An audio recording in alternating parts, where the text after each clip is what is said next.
प्यारे बच्चों, आप सभी को नमस्ते। कैसे हैं आप लोग? हम उम्मीद करते हैं आप स्वस्थ होंगे, मस्त होंगे। कैसी चल रही है आप लोगों की यूपी पुलिस की तैयारी? हम उम्मीद करते हैं आपकी तैयारी बढ़िया चल रही होगी, अच्छी चल रही होगी। कुछ लोग अपना सिलेबस कंप्लीट करने में लगे होंगे, जिनका कंप्लीट हो गया वह प्रैक्टिस कर रहे होंगे।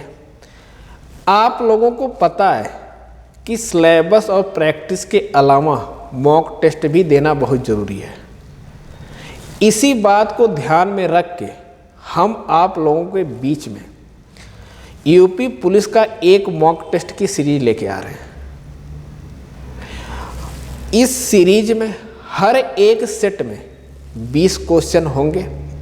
जैसे एग्जाम में क्वेश्चन पूछे जाते हैं सेम उसी टाइप के।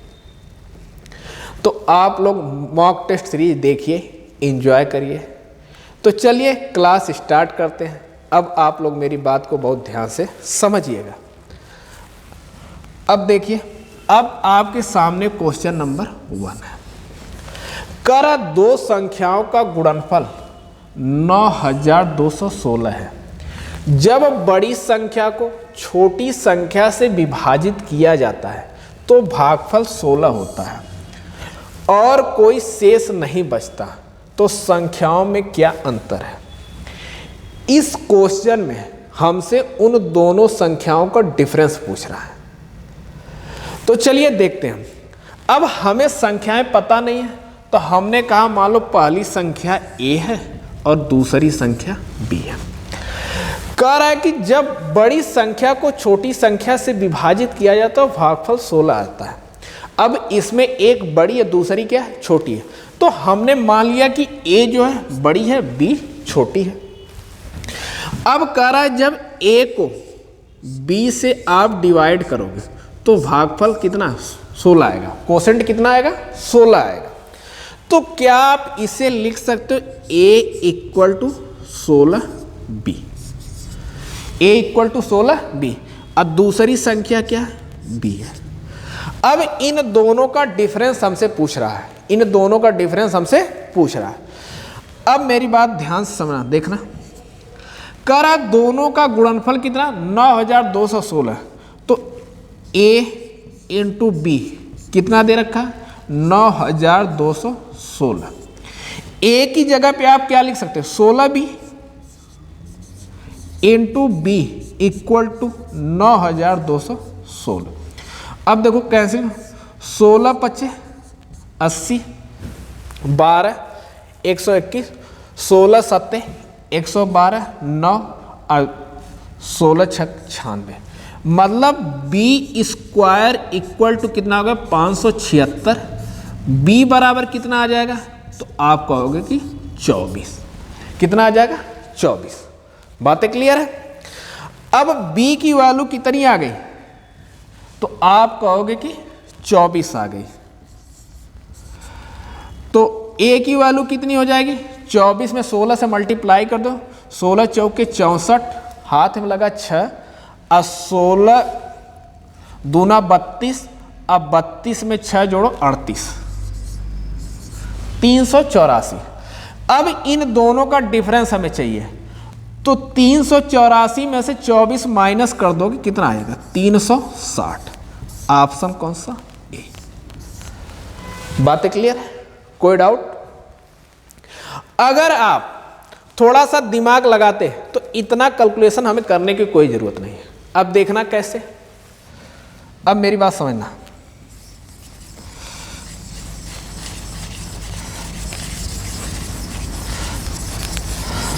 देखो,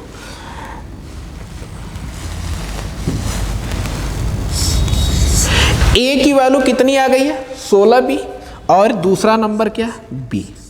अब इन दोनों का डिफरेंस कितना होगा? तो आप कहोगे 15। इन दोनों का डिफरेंस कितना होगा? 15b।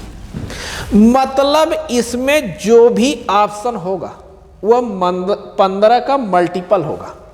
जो भी ऑप्शन होगा वह 15 का क्या होगा? मल्टीपल होगा।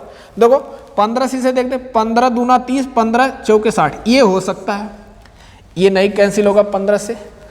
15 दूना 30, ये भी नहीं कैंसिल होगा, ये भी नहीं कैंसिल। ऑप्शन कौन सा? ए। कुछ नहीं करने के, आप डायरेक्ट देखिए ये 15 से कैंसिल हो रहा, ऑप्शन यही बनेगा 360। बातें क्लियर है? आगे चलते हैं, अगला क्वेश्चन देखो। करा एक त्रिभुजाकार मैदान की भुजाएं 62 मीटर, 186 मीटर और 279 मीटर है। टेप की अधिकतम लंबाई ज्ञात कीजिए जो बिना किसी अंश के उनमें से प्रत्येक को सटीक रूप से मापने में सक्षम होगी। मतलब इस क्वेश्चन में हमें क्या निकालना है? HCF निकालना। वह बड़ी से बड़ी टेप चाहिए कि जो इन लंबाई को माप सके, तो क्या निकालना पड़ेगा? HCF निकालना पड़ेगा। तो देखो नंबर क्या दे रखा है? 62, 186, 279। इनका क्या चाहिए? HCF। तो देखो लॉन्ग डिवीजन मेथड से हम HCF निकालते हैं। ये हो जाएगा 62 से इसको हम क्या करें? 186 को डिवाइड कर दें। कितनी बार में हो जाएगा? तो आप कहोगे 3 बार में 186, ये कैंसिल। अब कुछ लोग यहीं पे गलती करेंगे, वह डायरेक्ट 62 ऑप्शन में दे रखा, आप बस इसी को टिक कर देंगे कि यही HCF होगा। लेकिन नहीं, ऐसा नहीं करना। अब 62 से हमें 279 को भी चेक करना है। अगर इससे कैंसिल होगा तभी ये HCF होगा, अगर कैंसिल नहीं होगा तो HCF नहीं होगा। देखो कितनी बार जाएगा? तो आप कहोगे कि 4 बार। कितनी बार? 4 बार। 4 दूना 8, अच्छा चौको 24। यहाँ से आ जाएगा 1, यहाँ से आ जाएगा 3, ये कैंसिल। अब 31 से देखो ये कितनी बार में? 2 बार में 62, पूरा कैंसिल। तो सबसे लास्ट में किससे डिवाइड हो रहा है? 31 से। तो हमारा HCF क्या होगा? 31 होगा। HCF क्या होगा? 31। अब देखो 31 से ये भी नंबर डिवाइड होगा, 31 से ये भी नंबर डिवाइड होगा, 31 से नंबर ये भी डिवाइड होगा। तो HCF कितना आ गया? 31। ऑप्शन कौन सा? सी। बातें क्लियर है? कोई डाउट? आगे चलते हैं, अगला क्वेश्चन देखो। करा द सिंप्लीफाइड वैल्यू ऑफ 0.2 की power 3 into 400 divided by 2000 of 0.2 अब पूरे की पावर 2। ठीक। अब इसे सिंप्लीफाई करने के लिए हमें बोर्ड मास का यूज करना पड़ेगा। किसका यूज करना पड़ेगा? बोर्ड मास का। तो देखो बोर्ड मास में क्या होता है?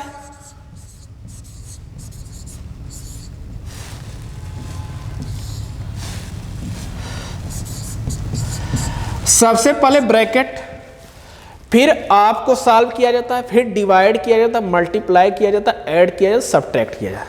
तो देखो इसे आप क्या लिख सकते हो? तो आप लिखोगे 0.008 इंटू 400 डिवाइडेड बाई, ये हो जाएगा 2000 इंटू, यहाँ से क्या आ जाएगा? तो आप कहोगे 0.04। तो सबसे पहले इस ऑफ को सॉल्व करना पड़ेगा, इनका आपस में मल्टीप्लाई करना पड़ेगा। तो आप लिखोगे 0.008 इंटू 400। अब इसे मल्टीप्लाई करो, ये कितना बन जाएगा? 0, 0, ये 0, ये 8।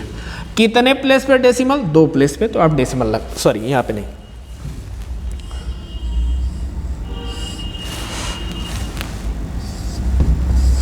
दो प्लेस पे आप डेसिमल लगा। अब इस 80 से 400 को डिवाइड करोगे, कितना आएगा? 5। तो ये हो जाएगा 0.008 इंटू 5। इसका मल्टीप्लाई करो, 8 × 5 = 40, ये हो जाएगा 0 और यहाँ पे 0.0 आ गया। अब इस वैल्यू को फ्रैक्शन में देना है, क्योंकि हमें ऑप्शन किस में दे रखा? फ्रैक्शन में दे रखा है। तो देखो इसे आप लिख सकते हो 40 अपान में कितने प्लेस पे डेसिमल है? तो आप देखोगे 3 प्लेस पे, तो 1 के बाद 3 0 लगा दो। ये देखो इससे कैंसिल, 4 से 1, 4 एक बार में, और 4 से 100 25 बार में, मतलब 1/25। तो ऑप्शन कौन सा? ये। बातें क्लियर हो रही है ना? आगे चलते हैं, अगला क्वेश्चन देखो। कह रहा एक बेलनाकार टैंक जिसकी आंतरिक त्रिज्या 14 मीटर और गहराई 10 मीटर तक पानी है। कह रहा गीली सतह का कुल क्षेत्रफल। अब देखो कह रहा एक सिलेंडर शेप में टैंक है कुछ इस तरह,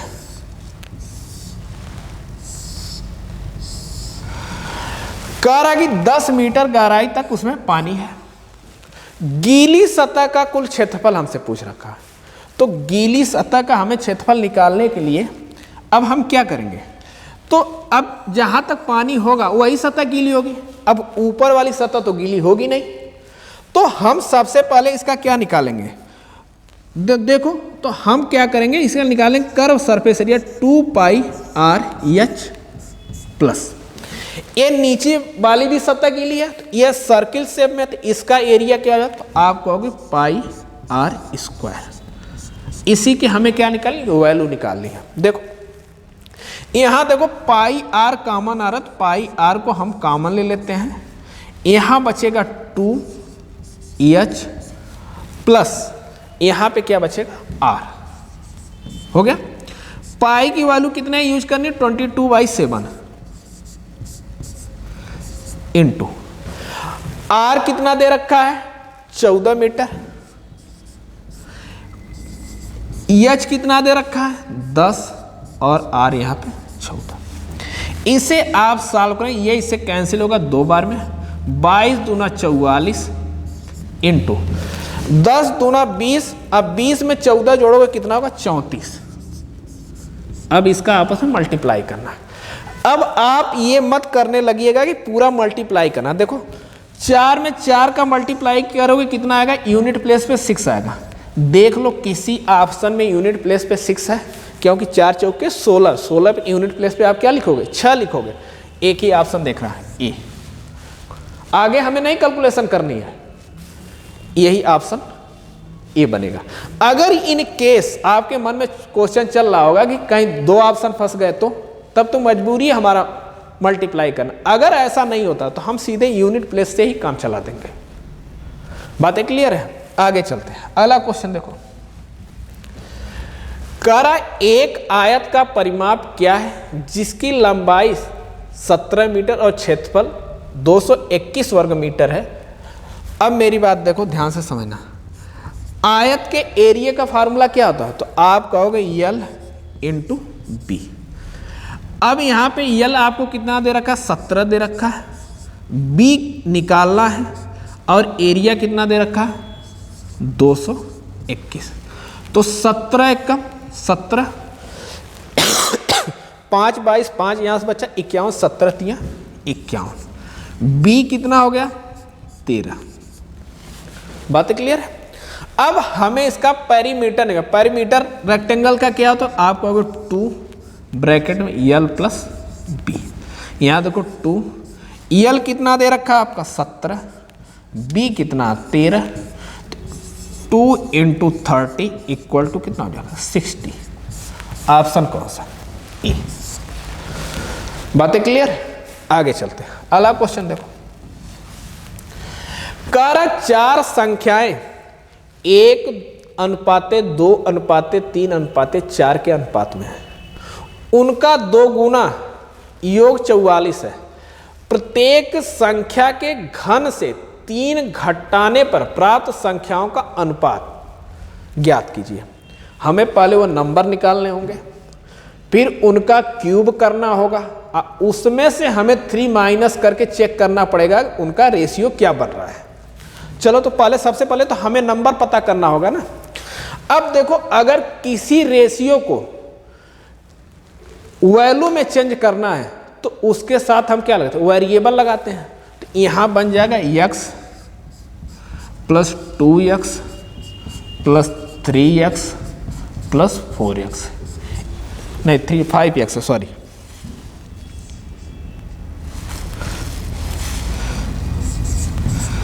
इक्वल टू कितना दे रखा है, कर इसका 2 टाइम्स, मतलब ये जो वैल्यू आएगी इसका 2 गुना है, कितना है 44 है। तो 2 से इसे 44 को कैंसिल करके कितना 22 बन जाएगा। 5 3 8 2 10 1 11, 11 x बराबर कितना आ गया 22, तो x बराबर कितना आ जाएगा 2 आ जाएगा। x की वैल्यू क्या आ जाएगी 2। तो अब देखो पहला नंबर क्या है x है, तो ये हो जाएगा 2, दूसरा क्या है 2x मतलब क्या हो जाएगा 4, तीसरा क्या है 3x 6, और चौथा कितना आपको 5 2 10। ठीक, अब इनके क्यूब की बात कर रहा है, क्या कर रहा है इनके क्यूब की बात कर रहा है। तो 2 का क्यूब कितना होगा 8, 4 का क्यूब कितना होगा 64, 6 का कितना होगा 216, और 10 का कितना होगा 1000। अब क्यूब में से 3 घटाने पर 3 माइनस करना, यहां से 3 माइनस करेंगे 5 आ जाएगा, यहां से 3 माइनस करेंगे तो कितना आ जाएगा 61 आ जाएगा, यहां से 3 माइनस करो कितना आएगा 213 आ जाएगा, और यहां पर आ जाएगा 997। ठीक, अब इन्हीं का अनुपात रेशियो, तो 5:213:297, ऑप्शन कौन सा डी। बातें क्लियर, आगे चलते हैं। अगला क्वेश्चन देखो, करा 2 प्रकार की चाय की कीमत क्रमशः 300 और 375 रुपए, यदि दोनों किस्मों को एक साथ 3:2 के अनुपात में मिलाया जाए तो मिश्रित किस्म की चाय की कीमत प्रति किलोग्राम क्या होगी। देखो पहली चाय जो है 300 रुपया केजी है, और दूसरी कितनी है 375, इनके मिलाने का रेशियो क्या दे रखा है 3:2। पहली चाय अगर 3 किलो है तो दूसरी चाय कितनी है 2 किलो इंटू 2। अब टोटल चाय कितनी हो रही है 3 किलो पहली वाली, 2 किलो दूसरी वाली, 5 से आप डिवाइड कर दो। देखो 3 त्रिके 900, ये हो जाएगा कितना 750 अपान में 5, ये हो जाएगा 9 7 1650 बटे में 5, 5 से कैंसिल, 5 3 15, 5 3 15 0, 330। मतलब जो नई चाय ये मिश्रित चाय जो बनेगी उसका जो प्राइस कितना आएगा 330 रुपया पर केजी। ऑप्शन कौन सा बी। बातें क्लियर, आगे चलते हैं। अगला क्वेश्चन देखो, कारा आरुष और माही मिलकर एक काम को 10 दिन में कर सकते हैं।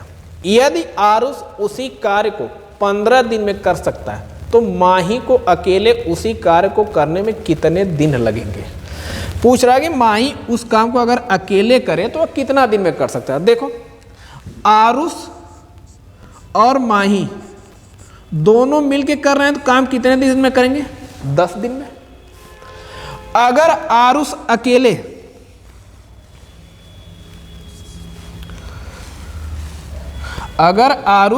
अकेले उस काम को करेगा तो कितने दिन में करेगा 15 दिन में। तो हम पहले देख लें टोटल काम निकालेंगे, इनका क्या नहीं एलसीएम, तो एलसीएम दोनों का कितना हो जाएगा तो आप कहोगे कि 30, दोनों का एलसीएम क्या हो जाएगा 30 हो जाएगा। अगर ये दोनों लोग 10 मिलके 10 दिन में काम करते हैं तो एक दिन की एफिशिएंसी कितनी होगी, तो आपको 10 से 30 को डिवाइड करें तो पता चलेगा ये 3 होगा। एक दिन की एफिशिएंसी कितनी दोनों को मिला के 3 होगी। अगर ये आरुष अकेले 15 दिन में कर रहा है तो एक दिन की एफिशिएंसी कितनी होगी, तो आप कहोगे 2। 15 से 30 को डिवाइड करके कितनी 2 बार। अब अगर ये दोनों की एफिशिएंसी देखा जाए तो 3 है, आरुष की कितनी है तो 2 है, तो माही की एफिशिएंसी कितनी होगी, तो कहोगे आप 1। माही की एफिशिएंसी क्या होगी 1। अब एक एफिशिएंसी से माही काम करेगा तो काम कितना टोटल 30, तो कितने दिन लगेंगे, तो आप कहोगे कि 30 दिन लगेंगे। एक दिन में एक काम करेगा तो 30 दिन, टोटल काम 30 है तो कितने दिन में करेगा 30 दिन में। तो ऑप्शन कौन सा सी। बातें क्लियर है, आगे चलते हैं। अगला क्वेश्चन देखो, कर 2 पाइप एक टंकी को क्रमशः 12 और 15 घंटे में भर सकते हैं, जबकि तीसरा पाइप इसे 20 घंटे में खाली कर सकता है। यदि सभी पाइप एक साथ खोल दिए जाएं तो कितने समय में टंकी भर जाएगी। मान लो हम कहते हैं पाइप एक ए है, दूसरा बी है और तीसरा सी है। ये कितने दिन घंटे में ए भर सकता है, तो आप कहोगे 12 में। बी कितने घंटे में भर सकता है, 15। और सी खाली कितने घंटे में कर सकता है, 20 में। अगर तीनों के एलसीएम की बात करें तो एलसीएम कितना होगा, तो आप कहोगे तीनों का एलसीएम 60 होगा। कितना होगा, 60। अगर ये 12 घंटे में भर सकते हैं तो 1 घंटे की एफिशिएंसी कितनी होगी, तो 12 से 60 को डिवाइड करो तो कहोगे कितना, 5। 15 से 60 को डिवाइड करो तो इनके 1 घंटे की 4 और इनका 3। ठीक। अब ए और बी दोनों नल भर रहे हैं, जबकि सी उसे क्या कर रहा है, खाली कर रहा है। तो अगर 1 घंटे देखा जाए कि तीनों नल एक साथ चलेंगे तो भरेगा कितना, 5 4 9, 9 में से 3 खाली है तो भरेगा टोटल फाइनली कितना, 1 घंटे में 6 यूनिट। 6 और टोटल भरनी कितनी है, 60। तो कितना टाइम लगे, 1 घंटे में 6 तो 60 भरने में कितना, 10 घंटा। 60 यूनिट भरने में कितना, 10। ऑप्शन कौन सा, बी। बात क्लियर। आगे चलते हैं, अगला क्वेश्चन देखो। कह रहा कि 2 रेलगाड़ी क्रमशः 85 किलोमीटर प्रति घंटा और 67 किलोमीटर प्रति घंटा से सुबह 7 बजे दिल्ली और पूना से एक दूसरे की ओर चलती हैं। यदि वे अपराह्न 3:30 पर एक दूसरे को पार करते, दोनों स्टेशन के बीच की दूरी क्या होगी। हमसे दोनों स्टेशनों के बीच की क्या पूछा है, दूरी पूछा है। तो देखिए अब ये हमें देखना है कि दोनों ट्रेन कितनी देर सफर कर चुकी है। तो सुबह 7 बजे चली है और 3:30 बजे मिल रही है, तो 7 5 12 3 मतलब 8.5 घंटा, मतलब 8.5 घंटा दोनों ट्रेनें चल चुकी हैं। अब एक दूसरे की तरफ आ रही हैं तो उनकी डिस्टेंस क्या हो जाएगी, ऐड हो जाएगी। देखो इनटू इसकी स्पीड कितनी है, 85। दूसरी भी 8.5 घंटा चल चुकी है, इसकी स्पीड कितनी है, तो आप कहोगे 67। ठीक। अगर इसमें से 8.5 कॉमन ले लूं तो यह हो जाएगा 85 + 67। तो 8.5 ये हो जाएगा 7 और 5 12 के 2 आई 8 6 14 15 152। अब 152 में 8.5 से मल्टीप्लाई करना, चलो 152 8.5 5 दूना 10 5 25 1 26। अब 5 1 5 2 7 8 दूना 16 और 8 25 40 1 41 8 1 8 और 4 12। यहाँ हो जाएगा 0, ये 2 और ये हो जाएगा 7 1 8 1 9 और यहाँ पे 2 और यहाँ पे 1, एक प्लेस पे डेसिमल। तो 1292 किलोमीटर। अब दोनों ट्रेन मिलके कितना सफर करेंगी, तो आप कहेंगे 1292 किलोमीटर। ऑप्शन कौन सा, बी। आगे चले, अगला क्वेश्चन देखिए। कह रहा है एक स्कूल में लड़कों की संख्या का लड़कियों की संख्या के से अनुपात 5:2 है। यदि वार्षिक परीक्षा में 87% लड़के और 80% लड़कियां उत्तीर्ण होती हैं तो वार्षिक परीक्षा में असफल होने वाले छात्रों का प्रतिशत ज्ञात कीजिए। मतलब जो पास नहीं हो उनका हमें क्या चाहिए, परसेंटेज चाहिए। देखो अब उनका रेशियो कितना दे रखा है, लड़के और लड़कियों को 5:2। अब थोड़ा सा कैलकुलेशन आसान बनाने के लिए हम इनमें दोनों तरफ क्या 2 0 लगा दें, तो इसे लिख देते हैं 500 और इसे लिख देते हैं 200। तब भी रेशियो वही है, रेशियो में कोई चेंज नहीं। अब कह रहा है कि लड़के कितने पास हुए, 87%, तो फेल कितने हुए होंगे। कोई चीज अपने आप में 100% होती है, 87% फेल हुए, पास हुए तो फेल कितने हुए, 13%। तो आप 500 का 13% निकाल दो, 13 × 5 = 65, मतलब 65 लड़के फेल हो गए। लड़कियों की बात करें, लड़कियां कितनी है 200, इनमें पास कितने हुई 80% हुई है, तो फेल कितनी हुई है, तो आप कहोगे कि 20% अपॉन 100, यहां से कितनी 40, लड़कियां कितनी फेल हुई 40। अगर पूरे स्टूडेंट की बात करें जो फेल हुए हैं तो आप कहोगे कितने 105, 65 में 40 ऐड करोगे कितना 105। टोटल नंबर ऑफ स्टूडेंट कितने 500 लड़के हैं 200 लड़कियां हैं, ये हो जाएगा 700। आज जब किसी फ्रैक्शन को परसेंट में कन्वर्ट करते हैं तो 100 से मल्टीप्लाई करते हैं और परसेंट की साइन, देखो ये दोनों जीरो इससे कैंसिल, 7 से कितनी 15 बार में, मतलब कितने लड़के फेल हुए, तो आप कहोगे 15%। कितने लड़के फेल हुए 15%। ऑप्शन कौन सा सी। बातें क्लियर है, आगे चलते अगला क्वेश्चन देखो। कारा अनुज को कार बेचने पे अमन को 10% की हानि हुई। अनुज को कार 5,54,400 रुपए में बेचने पे 12% की हानि हुई, तो अमन कार का लागत मूल्य क्या होगा। अब मेरी बात समझना है, एक अमन है और एक अनुज है, ठीक।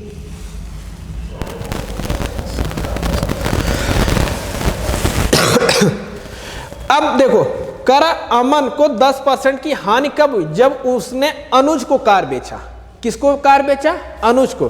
तो अमन जो अपनी पूंजी लगाया होगा, तो जो कैपिटल उसकी रहेगी वो अपने आप में कितनी 100%, ये उसकी सीपी रही होगी, और बेचा कितने 10% हान पे, तो 90% पे ये उसकी एसपी रहेगी। इसके रेशियो की बात करें तो 10 और 9 का, ठीक। करा अनुज को कार 5,54,400 रुपए में बेचने में 12% की हानि।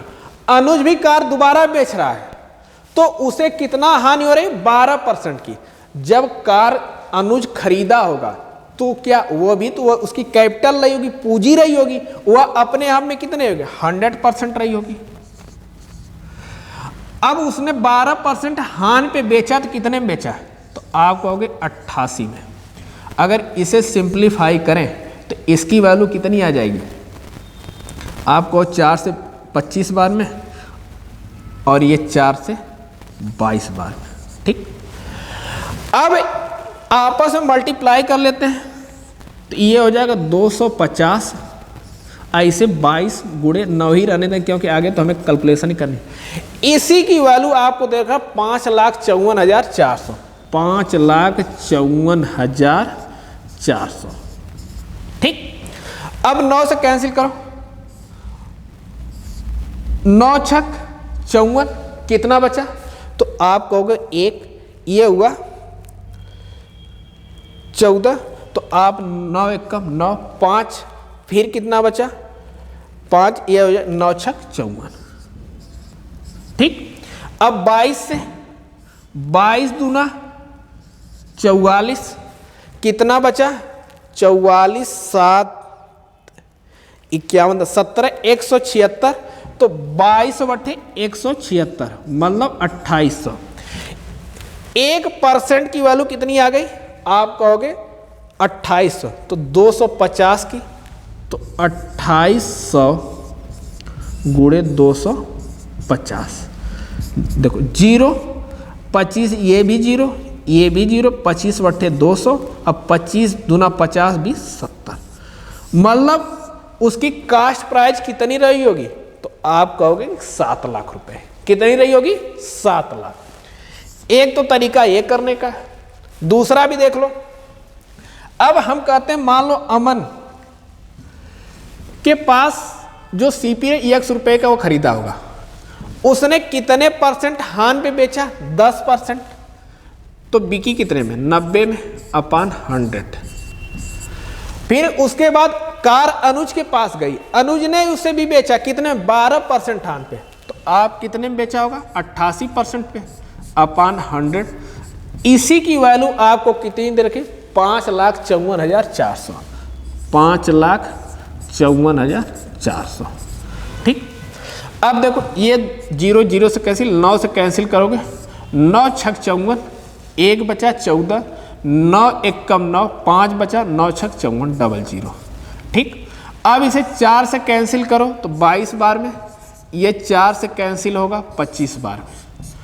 अब 22 से कैंसिल करोगे तो 22 दूना 44, कितना बचा, तो आप कहोगे 70 है, 176, 22 बट्ठे 176 00। ठीक। अब x की वैल्यू निकालनी है तो आप ये 2800 इधर डिवाइड के इक्वल के इधर जाएगा तो क्या होगा, मल्टीप्लाई 250, मल्टीप्लाई करोगे तो 7 लाख यहाँ से भी आएगा। अब आपको जो सही लगे वो यूज कर लें, चाहे इस तरह से चाहे इस तरह से। बातें क्लियर है? आगे चलते हैं। अगला क्वेश्चन देखो, कह रहा है एक व्यापारी अपने माल का लागत मूल्य 26% अधिक मूल्य अंकित करता है, वह अपने ग्राहक को अंकित मूल्य पर 12% की छूट देता है, तो उसका लाभ प्रतिशत। अब देखो कोई व्यापारी है, अब वो जो पूंजी लगाया हुआ उसकी क्या होगी, सीपी रही होगी, फिर उसने मार्कअप किया, मार्क प्राइस एमपी, तो हम कहते हैं सीपी मान लो 100, उसने 26% बढ़ा के अंकित किया तो कितना किया होगा, 126 रुपए। अब कह रहा है कि अंकित मूल्य अंकित करता है, वह अपने ग्राहक को अंकित मूल्य पे 12% की छूट देता है। अब इस पे 12% की छूट दे रहा है, तो अगर इसका 12% निकालें, 126 का 12% आप निकालोगे तो हो जाएगा 12 छक 72 7, अब 12 दूना 24, और 24 में 7 जोड़ोगे 31, अब 12 एकम 12, अब 12 में 3 जोड़ोगे 15 बटे में 100, मतलब आ जाएगा 15.12 रुपए। मतलब वो इस पे 15.12 रुपए की क्या दे रहा है, छूट दे रहा है। तो छूट देगा तो क्या होगा, एसपी आएगी। अब 126 में से 15.12 माइनस कर दिया तो कितना बचेगा, सीधे 16 माइनस करो तो कितने 110, मतलब हो जाए 110 रुपये 88 पैसे। ठीक। अब 100 का सामान 110 रुपये 88 पैसे में बिका तो प्रॉफिट कितना हुआ, तो आप कहोगे 10 रुपये 88 पैसे का। अब बात किसके पे, 100 पे हो रही है तो यही परसेंट भी बन जाएगा, तो आप इसे लिख सकते हो 10.88%। तो ऑप्शन कौन सा, ए। बातें क्लियर? आगे चलते हैं। अगला क्वेश्चन देखो, कह रहा है एक राशि पर रुपए साधारण ब्याज प्राप्त हुआ, 5 वर्षों में 8% प्रति वर्ष की दर से 3040 रुपए। सिंपल इंटरेस्ट का फार्मूला क्या होता है, तो आप कहोगे P into R into T, ये अपान में 100, यही फार्मूला होता है। सिंपल इंटरेस्ट का फार्मूला क्या होता है, P R T upon 100। P हमें निकालना है, R कितना दे रखा है, तो आप कहोगे 8%, टाइम 5 अपान 100। अब इस कितना उसका इंटरेस्ट है, तो आप कहोगे 3040। ठीक। अब देखो 5 छक 30, 0 5 बट्ठे 40, 8 से कैंसिल करो तो 8 सत्ते 56, कितना बचेगा 4, और ये हो जाएगा 8 48, 8 छक 48, तो P बराबर क्या हो जाएगा 76 गुणे 100, 7600। ऑप्शन कौन सा, बी। बातें क्लियर? आगे चलते हैं। अगला क्वेश्चन देखो, कह रहा है एक निश्चित राशि पर 2 वर्षों के लिए 10% वार्षिक दर से चक्रवृद्धि ब्याज और साधारण ब्याज के बीच का अंतर 250 रुपए है। तो हमसे वो मतलब कैपिटल पूछ रहा है, पी पूछ रहा है। तो अब मेरी बात ध्यान से समझना, अगर मैं आपसे पूछूं कि सीआई कंपाउंड इंटरेस्ट निकालने का फार्मूला क्या होता, तो आप कहोगे P ब्रैकेट 1 प्लस R अपान 100 पूरे के T माइनस 1, यही यूज होता है। और सिंपल इंटरेस्ट का क्या होता है, तो आप कहोगे P into R into T upon 100। अब इन दोनों का डिफरेंस आपसे पूछ रहा है, इन दोनों का डिफरेंस आपको कितना दे रखा है, 250, यही आपको दे रखा है। मैं एकदम बेसिक से लेके चल रहा हूं, बात समझिएगा ध्यान से। अभी यहीं से एक शॉर्टकट निकल जाएगा, उसी को हम एग्जाम में अगर ऐसे क्वेश्चन पूछे तो यूज करेंगे। अब देखना कैसे। अब इसे अगर आप सॉल्व करोगे, इसे अगर आप सॉल्व करोगे तो क्या लिखोगे, P, ये T हमारा 2 साल है ना, 1 प्लस R अपॉन 100 पूरे की पावर 2 माइनस 1, और यहाँ हो जाएगा माइनस P, R कितना है, रहने तो जैसे, T कितना 2 अपॉन में 100।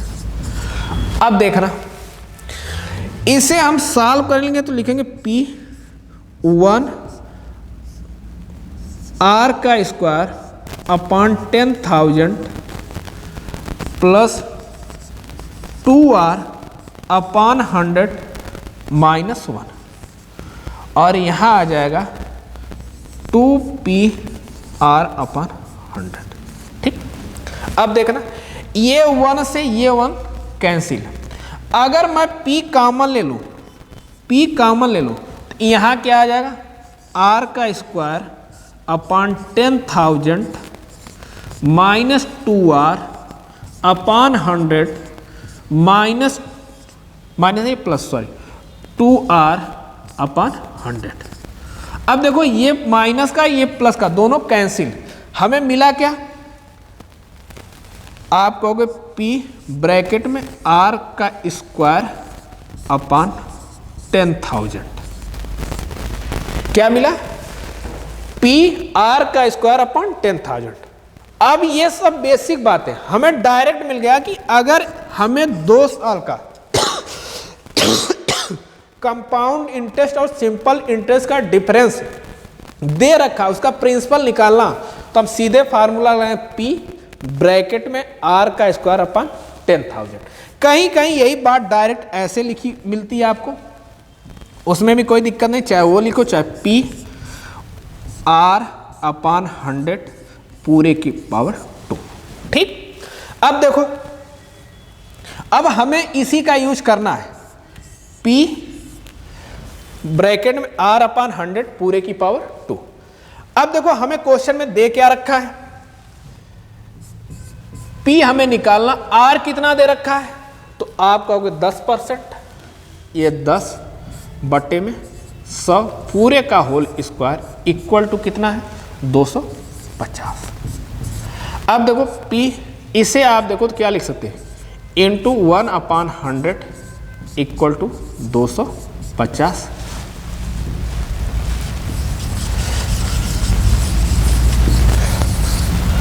अब फिर यहाँ से P बराबर कितना हो जाएगा, 250 गुणे 100, डायरेक्ट लिख दो 25,000। P कितना आपका, 25,000। ये सब बातें आपको एग्जाम में नहीं करनी है, हम ये बात डायरेक्ट ये समझाने का प्रयास किया कि इन सब बातों को आप समझ के सीधे आपको डायरेक्ट फार्मूला पता चले, यूज क्या करना, P ब्रैकेट में R अपॉन 100 पूरे की पावर 2। बातें क्लियर है, ये फार्मूला यहीं से आया है। आगे चलते हैं, अगला क्वेश्चन देखो, करा किसी कंपनी में सभी कर्मचारियों का औसत वेतन 14,000, 5 तकनीशियनों का वेतन 18,000 है और बाकी का औसत वेतन 13,200। तो कंपनी में कर्मचारियों की कुल संख्या, अब हमें पता नहीं, हमने कहा मान लो कर्मचारी टोटल X थे और उनके औसत वेतन कितने, 14,000 इक्वल टू टेक्नीशियन कितने हैं, तो आप कहोगे कि 5, तो 5 गुणे 18,000। तो अगर X में 5 टेक्नीशियन तो बचे कितने, तो आप कहोगे X माइनस 5 इंटू 13,200। ठीक, अब इसे सॉल्व कर, यहां से आ जाएगा 14,000 x equal to 18×5 = 90 plus 13,200 x minus 0 0 5 दूना 10 3 5 15 1 16 और 5 एकम 5 1 6 हो गया। अब अगर इसको 13,200 को इधर लाएं तो माइनस हो जाएगा, तो 14,000 में से 13,200 माइनस कर कितना 800 x इक्वल टू 90,000 में से 66,000 माइनस कर कितना हो जाएगा 24,000। अब इसे कहना 0 से 0 कैंसिल, 8 से ये 240 कितनी बार 30 बार में x की वैल्यू कितनी आ गई थी, मतलब टोटल कर्मचारी वहाँ कितने हैं 30 है। टोटल कर्मचारी कितने हैं 30 है। बातें क्लियर है, आगे चलते हैं। कर 25 छात्रों की एक कक्षा में विज्ञान की परीक्षा दी, 10 छात्रों का औसत वेतन 80 औसत अंक 80 मिले, अन्य छात्रों को औसत अंक 60 मिले, पूरी कक्षा का औसत अंक क्या है। देखो 25 लोगों ने एग्जाम दिया, 10 का एवरेज कितना 80, तो टोटल 10 लोगों का टोटल नंबर कितना 10 × 80 प्लस। अब 25 में 10 की बात हो चुकी, तो बचे कितने 15 इंटू इनके एवरेज कितने आप कहोगे 60। अब टोटल का पूछा तो टोटल स्टूडेंट कितने 25, ये हो जाएगा 800, 15 छक्का 90 900 बटे में 25, यहाँ से आ जाएगा 1700 बटे में 25।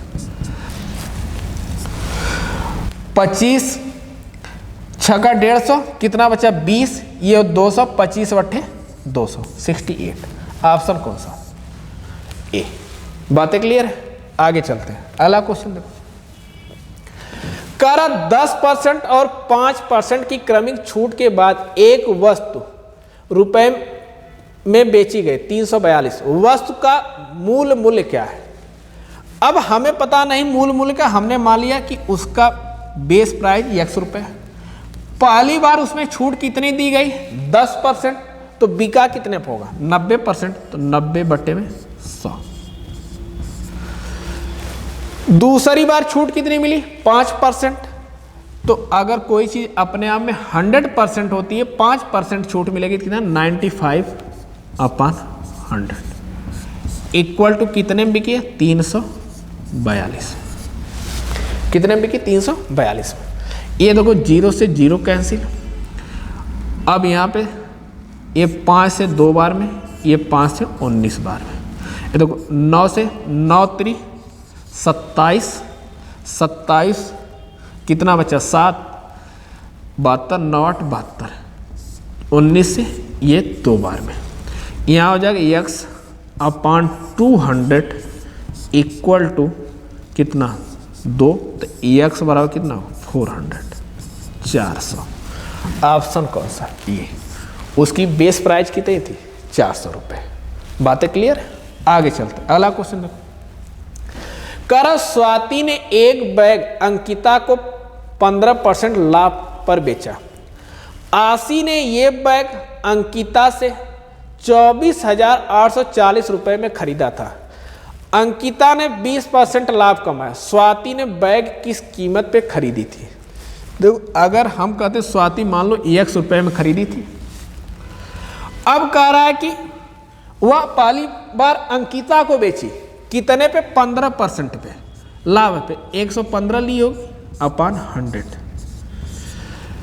फिर आशी ने अंकिता से जब खरीदा तो अंकिता को भी लाभ कितना हुआ 20%, 120 अपॉन 100 इक्वल टू कितने में 24,840।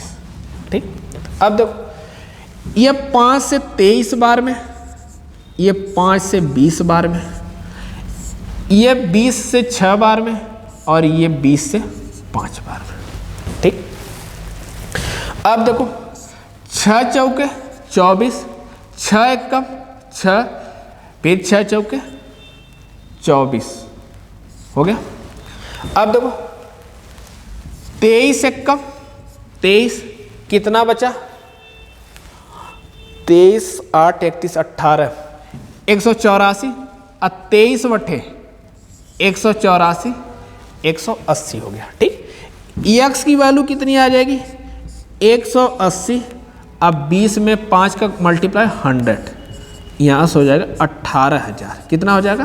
18,000। मतलब स्वाति ने बैग कितने में खरीदा था? 18,000। तो ऑप्शन कौन सा? बी। बातें क्लियर? आगे चलते हैं। अगला क्वेश्चन देखो, कर रवि और शिव की मासिक आय का अनुपात 1:2 और उनके मासिक व्यय का अनुपात 1:3 है। यदि प्रत्येक 4,000 रुपये प्रति माह बचाता है तो शिव की मासिक आय क्या होगी? देखो, अब इनके जो मासिक आय का रेशियो कितना है? तो कह रहा है कि 1 और 2 का। तो हमने कहा मान लो 1 का x है, रवि का व्यय कितना कर रहा है? y, बचा कितना था? 4,000 रुपये। ठीक, शिव कितना कमा रहा है? 2x। व्यय कितना कर रहा है? 3y इक्वल टू, ये भी 4,000 बचा रहा है। अब हमें या तो x को बराबर कर लो या तो y को बराबर कर लो। तो हमें x की वैल्यू निकालनी है, हम y को बराबर कर लेते हैं। देखो, तो हम क्या करेंगे? 3 से मल्टीप्लाई कर देंगे, यहाँ हो जाएगा 3, ये भी 3 और ये हो जाएगा 12,000। क्या हो जाएगा? 12,000।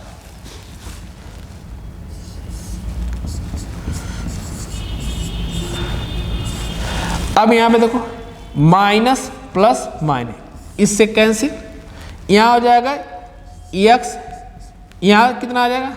8,000। x की वैल्यू कितनी आ गई? 8,000। हमसे किसका पूछ रहा है? शिव का। तो शिव कमा कितना रहा है? तो आप कहोगे 2x, तो ये 8,000 में आप 2 से मल्टीप्लाई कर दो, 16,000। मतलब शिव की इनकम कितनी है? 16। ऑप्शन कौन सा? सी। बातें क्लियर है? तो आज के लिए इतना ही। ये वीडियो आपको कैसी लगी कमेंट सेक्शन में ज़रूर बताइएगा। मिलते हैं आपसे नेक्स्ट वीडियो में, तब तक के लिए धन्यवाद, नमस्कार।